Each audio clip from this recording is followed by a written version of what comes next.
Happy Friday! Next Monday, Fort County Career Center will hold a virtual open house from 5 p.m. until 7:30 p.m.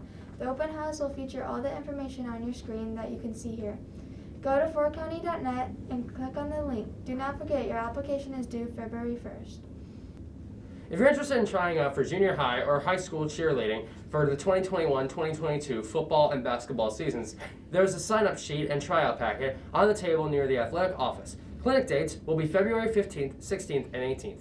The trials will be February 20th. Any questions should be emailed to Coach Moore at cheerleading@bryancityschools.net. Bryan hosted Ottawa Glandorf last night in swim and dive. The Titans took down the Bears in both girls and boys meets. Kellen Rigg broke the 50 free school record previously held by Matt Chaney. Matt's time was 22.26 while Kellen swam at 22.20.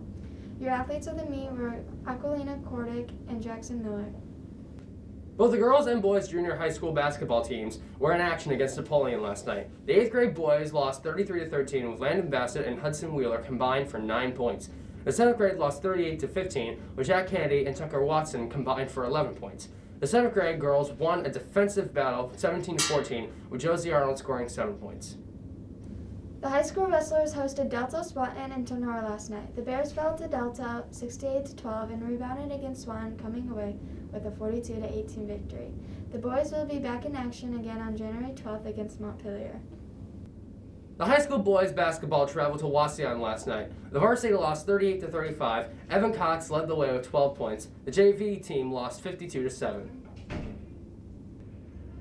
We hope you enjoy your weekend, Bryan. Holy crap, we did that all in one take.